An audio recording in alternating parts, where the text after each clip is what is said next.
Hi guys, welcome back to Holes by Louis Sachar. We are currently on chapter 49, nearing the very end of this story. So it looks like it's all going to work out for Stanley and Hector to at least be out of Camp Green Lake. What will happen with Hector now, I am not sure, as he has no one to look after him. So we will find that out. It's also interesting. It looks like there will be some justice towards the warden and the counselors with the Attorney General now taking over control of Camp Green Lake. So hopefully there will be consequences for the choices that they made. The stuff that they were preaching to the kids about, you're here because of your choices, you're here because of things that you've done. Those adults were making choices that were not just, were not right, and they knew that. And they did it over and over again. And so, yeah, they deserve some consequences. All right, chapter 49, page 223 in my edition. There never used to be yellow-spotted lizards in the town of Green Lake. They didn't come to the area until after the lake dried up. But the townsfolk had heard about the red-eyed monsters living in the desert hills. One afternoon, Sam, the onion man, and his donkey, Mary Lou, were returning to his boat, which was anchored just a little offshore. It was late in November, and the peach trees had lost most of their leaves. "Sam!" someone called. He turned around to see 3 men running after him, waving their hats. He waited. "Afternoon, Walter, Bo, Jesse," he greeted them as they walked up, catching their breath. "Glad we caught you," said Bo. "We're going rattlesnake hunting in the morning." "We want to get some of your lizard juice," said Walter. "I ain't a-scared of no rattlesnake," said Jesse, "but I don't want to come across one of those red-eyed monsters. I seen one once, and that was enough. I knew about the red eyes, of course. I hadn't heard about the big black teeth." "It's the white tongues that get me," said Bo. Sam gave each man 2 bottles of pure onion juice. He told them to drink 1 bottle before going to bed that night, then a half a bottle in the morning, and then a half bottle around lunchtime. "You sure this stuff works?" asked Walter. "I tell you what," said Sam. "If it doesn't, you can come back next week. I'll give you your money back."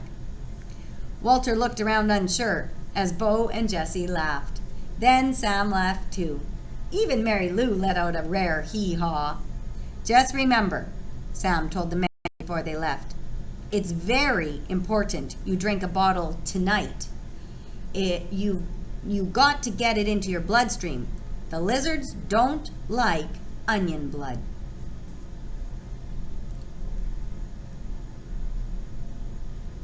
What does this help us understand?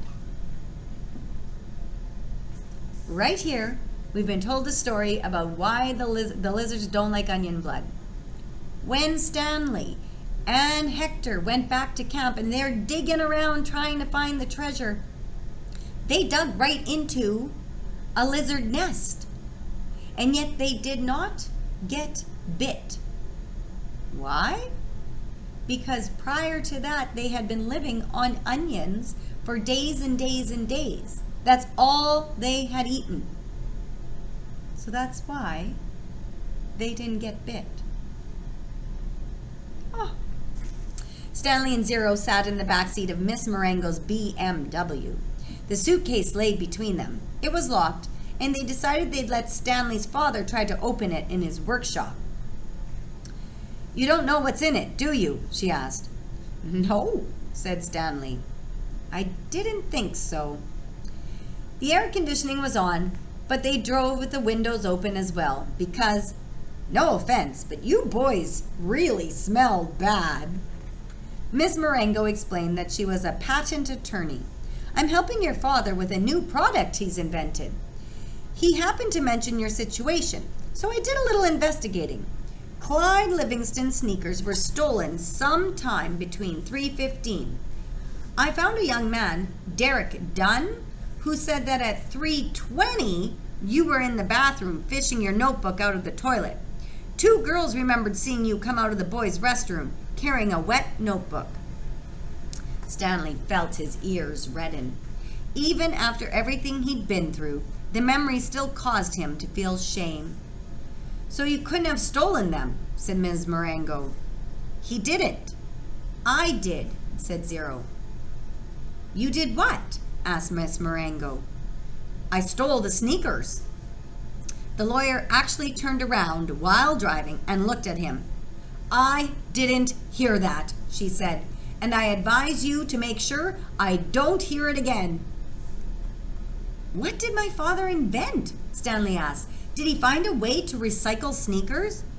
"No, he's still working on that," explained Ms. Marengo. "But he invented a product that eliminates foot odor. Here, I've got a sample in my briefcase. I wish I had more. You too could bathe in it." She opened her briefcase with one hand and passed a small bottle back to Stanley.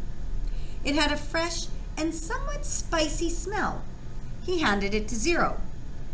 "What's it called?" Stanley asked. "We haven't come up with a name yet," said Ms. Marengo. "It smells familiar," said Zero. "Peaches, right?" asked Ms. Marengo. "That's what everyone says." A short while later, both boys fell asleep. Behind them, the sky had turned dark, and for the first time in over 100 years, a drop of rain fell into the empty lake. All right, part 3, filling in the holes, chapter 50. Stanley's mother insists that there was never a curse. She even doubts whether Stanley's great-great-grandfather really stole a pig.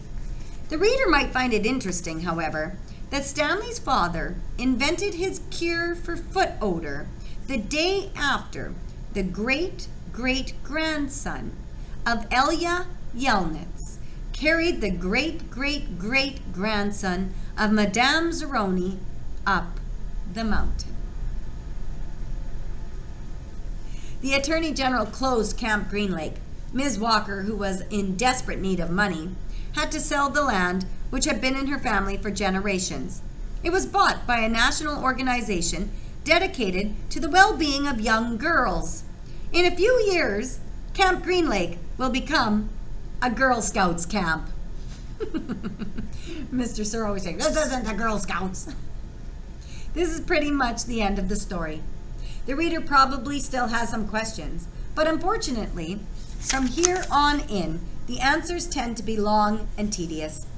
While Mrs. Bell, Stanley's former math teacher, might want to know the percent change in Stanley's weight, the reader probably cares more about the change in Stanley's character and self-confidence. But those changes are subtle and hard to measure. There's no simple answer. Even the contents of the suitcase turned out to be somewhat tedious. Stanley's father pried it open in his workshop, and at first everyone gasped at the sparkling jewels. Stanley thought he and Hector had become millionaires, but the jewels were of poor quality, worth no more than $20,000. Underneath the jewels was a stack of papers that once had belonged to the first Stanley Yelnats. These consisted of stock certificates, deeds of trust, and promissory notes. They were hard to read and even more difficult to understand. Miss Marengo's law firm spent more than 2 months going through all the papers. They turned out to be a lot more valuable than the jewels. After legal fees and taxes, Stanley and Zero each received less than $1 million. But not a lot less. It was enough for Stanley to buy his family a new house with a laboratory in the basement, and for Hector to hire a team of private investigators. But it would be boring to go through all the tedious details of all the changes in their lives. Instead, the reader will be presented with one last scene, which took place almost 1.5 years after Stanley and Hector left Camp Green Lake. You will have to fill in the holes yourself. There was a small party at the Yelnats' house, except for Stanley and Hector. Everyone there was an adult. All kinds of snacks and drinks were set out on the counter, including caviar, champagne, and the fixings to make ice cream sundaes. The Super Bowl was on television, but nobody was really watching. "It should be coming on in the next break," said Ms. Marengo announced. A timeout was called in the football game, and a commercial came on the screen. Everyone stopped talking and watched. The commercial showed a baseball game. Amid a cloud of dust, Clyde Livingston slid into home plate as the catcher caught the ball and tried to tag him out. "Safe!" shouted the umpire as he signaled with his arms. The people at Stanley's house cheered as if the run really counted. Clyde Livingston got up and dusted the dirt off his uniform. As he made his way back to the dugout, he spoke to the camera. "Hi, I'm Clyde Livingston, but everyone around here calls me Sweet Feet." "Way to go, Sweet Feet," said another baseball player, slapping his hand. Beside being on the television screen, Clyde Livingston was also sitting on the couch next to Stanley. "But my feet weren't always sweet," the television Clyde Livingston said as he sat down on the dugout bench. "They used to smell so bad that nobody would sit near me in the dugout." "They really did stink," said the woman sitting on the couch on the other side of Clyde. She held her nose with one hand and fanned the air with the other. Clyde shushed her. "Then a teammate told me about sploosh," said the television Clyde. He pulled a can of sploosh out from under the dugout bench and held it up for everyone to see. "I just spray a little on each foot every morning, and now I really do have sweet feet. Plus, I like the tingle." "Sploosh," said a voice, "a treat for your feet, made from all natural ingredients. It neutralizes odor-causing fungi and bacteria. Plus, you'll like the tingle." Everyone at the party clapped their hands. "He wasn't lying," said the woman who sat next to Clyde. "I couldn't even be in the same room with his socks." The other people at the party laughed. The woman continued, "I'm not joking. It was so bad." "You've made your point," said Clyde, covering her mouth with his hand. He looked back at Stanley. "Will you do me a favor, Stanley?" Stanley raised and lowered his left shoulder. "I'm going to get more caviar," said Clyde. "Keep your hand over my wife's mouth." He patted Stanley on the shoulder as he rose from the couch. Stanley looked uncertainly at his hand, then at Clyde Livingston's wife. She winked at him. He felt himself blush and turned away toward Hector, who was sitting on the floor in front of the overstuffed chair. A woman, sitting in the chair behind Hector, was absent-mindedly fluffing his hair with her fingers. She wasn't very old, but her skin had a weathered look to it, almost like leather. Her eyes seemed weary, as she'd seen too many things in her life that she didn't want to see. And when she smiled, her mouth seemed too big for her face. Very softly, she half sang, half hummed a song to that her grandmother used to sing to her when she was a little girl. If only, the moon speaks no reply, reflecting the sun and all that's gone by. Be strong, my weary wolf, turn round boldly, fly high, my baby bird, my angel, my only. So they found Hector's mom, and there she is with him, and yes, it looks like she has lived a rough life, a hard life, and seen too many hard things. But here she is now, back with Hector, and hopefully surrounded by people who love her and care for her, and Hector as well. And hopefully now the curse has left not only the Yelnats family, but the Zeroni family as well. All right. Take care, you guys. I hope you enjoyed Holes by Louis Sachar.